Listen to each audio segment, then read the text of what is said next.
एक लड़की मिठाई की दुकान पर मिठाई खरीदने के लिए जाती है। वहां जाने के बाद जो दुकान पर लड़का काम कर रहा था उससे कहती है कि भैया कोई अच्छी सी मिठाई दे दो ताकि मेरे घर वालों को पसंद आ जाए। कई बार जो मिठाई लेके जाते हैं तो पसंद नहीं आती है। जब उस लड़की ने बार बार बातचीत की, बहुत सारी मिठाइयों की वैरायटी रखी हुई थी। उनमें से एक मिठाई पसंद करनी थी और पसंद करने के बाद वो लड़की जब लेके जा रही थी तो लड़के से कहने लगती है कि देख लेना, अगर घर वालों ने पसंद नहीं की तो अगली बार इस दुकान पे कभी नहीं आऊँगी। लड़की ने घर जाते ही घर वालों को मिठाई दी और घर वालों को मिठाई पसंद आ गई। कुछ दिन बीत जाते हैं। फिर से वही लड़की उसी दुकान पर पहुंच जाती है और उस लड़के के पास जाती है। उसी से जाकर कहती है कि जैसे तुमने पिछली बार मिठाई दी थी वो तो नहीं चाहिए, लेकिन उससे अलग मिठाई चाहिए और अच्छी मिठाई देना। घर वालों को मिठाई बहुत ज़्यादा पसंद आई थी। वो जो लड़का है दुकानदार पर काम करता था, मज़दूरी करता है और बहुत ज़्यादा उसका वहाँ क्योंकि ना कद है ना कोई यहाँ पद है, लेकिन वो लड़का देखने में ठीक ठाक है, अच्छा है, बातचीत अच्छी करता है। लड़की को उसकी बातचीत का तरीका भी अच्छा लगा। उस लड़की ने उस लड़के से जब मिठाई मांगी तो मिठाई दे दी जाती है, उसके पैसे दे दिए जाते हैं और यहाँ से इनकी बातचीत का ऐसा सिलसिला शुरू होता है कि अब इनकी कभी कभार मुलाकात हो जाया करती थी। मुलाकात होती थी तो फिर नंबर का भी आदान प्रदान हो जाता है और जैसे ही नंबर आपस में अदले बदले जाते हैं तो उसके बाद फिर यह एक दूसरे से बातचीत करने लगते हैं। बातचीत का सिलसिला कुछ ऐसा शुरू होता है कि एक दूसरे से प्यार कर बैठते हैं और तभी फैसला करते हैं कि क्यों ना हम दोनों मिलकर शादी कर लें। जब बात शादी की आती है तो लड़की ने अपने परिवार वालों से बातचीत की और लड़का जाकर अपने परिवार वालों से बातचीत करता है, लेकिन लड़की के परिवार वाले जो होते हैं उस लड़के के बैकग्राउंड के उसके बारे में जानते हैं। तो लड़की के घर वालों को बड़ा आश्चर्य इसलिए हो रहा था कि लड़का बिल्कुल भी पढ़ा लिखा नहीं था। लड़की जो होती है वह अच्छे घर से होती है और पढ़ी लिखी होती है। इसी बीच में लड़की के घर वालों ने नानुक के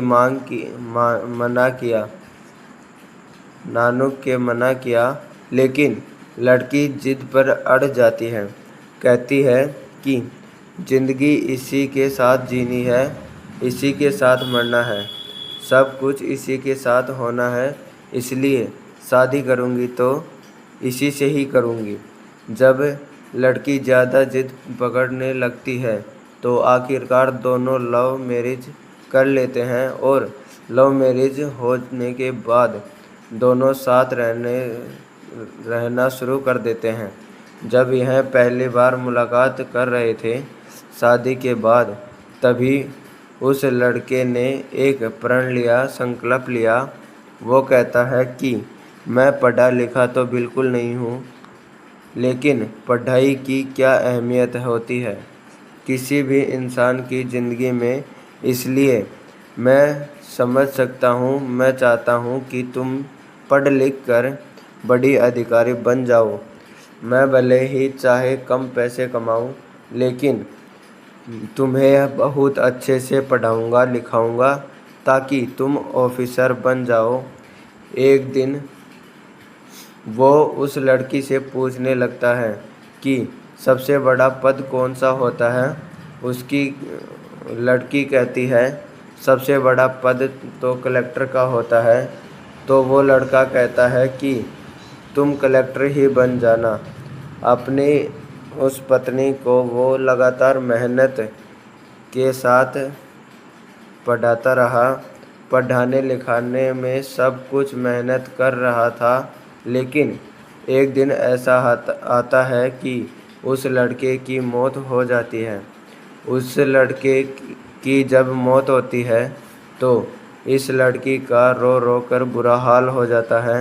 लोग सोचने पर मजबूर हो जाते हैं कि आखिरकार क्या हुआ।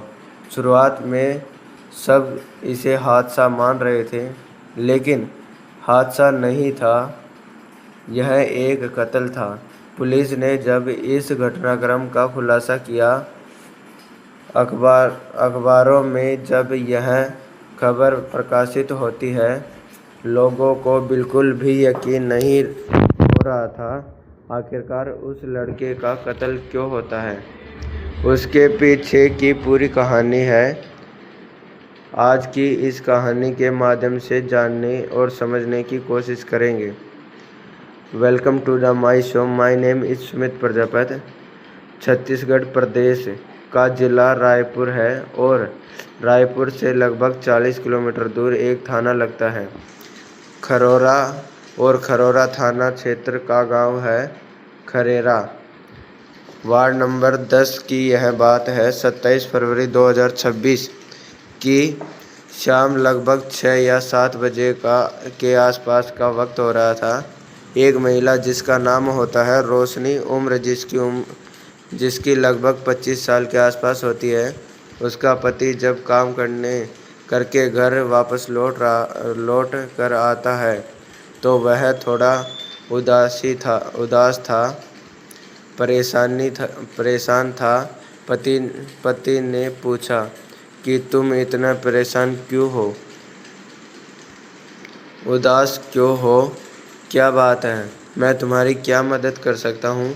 जैसे ही उस लड़की यानी कि उस महिला रोशनी ने यह बात पूछी तो उसका पति होता है किशोर सारथी, जिसका नाम होता है, वो बताती है कि मेरी जो छोटी बहन है वो बहुत ज़्यादा बीमार है और मैं चाहती हूँ कि अगर वो यहाँ आ जाएगी तो उसका इलाज भी हो जाएगा और मैं थोड़ा उसका देखभाल कर लूँगी। जैसे ही उस महिला ने अपने पति से यह बात कही तो पति कहता है कि तुम इतना परेशान क्यों होती हो। यहाँ से 10 से 12 किलोमीटर तुम्हारा जो मायका है, यहाँ से मैं तुरंत जाऊँगा। आधे घंटे में पहुँच के उससे कह दो यह तैयार हो जाए और मैं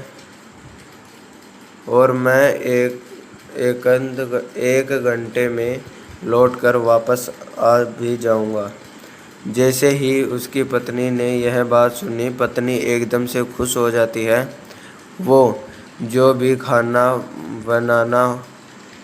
होता है, उसके बाद वो अपनी बाइक उठाता है। बाइक उठाने के बाद सीधा ससुराल की तरफ चला जाता है, लेकिन उससे पहले ही जो रोशनी होती है वो अपनी बहन को फ़ोन करती है और फ़ोन करने के बाद कहती है कि तुम्हारे जीजाजी बहुत जल्दी पहुंचने वाले हैं, एक काम करो तुम तैयार हो जाओ। और जैसे ही वो आए थोड़ा देर मत करना। वैसे ही यहाँ से थोड़ा लेट निकले हैं, लगभग 8 बजे निकले हैं, तो इसलिए लेट हो जाएंगे तो फिर फ़ायदा कुछ नहीं है। इस तरह की बात जब उसकी बहन सुनती है, वह कहती है कि मैं बिल्कुल तैयार हूँ, बिल्कुल बेफिक्र रहो। जैसे ही जीजा जी आएंगे मैं उनके साथ चली आऊँगी। अब वो जो उसका जीजा होता है, करीब 25 मिनट का ये रास्ता है। 25 मिनट में 25 से 30 मिनट में पहुंच जाता है, 35 में पहुंच जाता है, 40 में पहुंच जाता, लेकिन वो पहुंचता नहीं है। और जब वो नहीं पहुंचता है तो उसकी छोटी बहन का फ़ोन फिर आता है। वो कहती है कि जीजाजी तो अभी तक नहीं आए, तुम कह रहे थे कि वो आधे घंटे में पहुंच जाएंगे। अब ऐसी स्थिति में जब उसे फ़ोन मिलाया जाता है किशोर सारथी को, तो किशोर सारथी का फ़ोन मिल नहीं रहा था, स्विच ऑफ बता रहा था।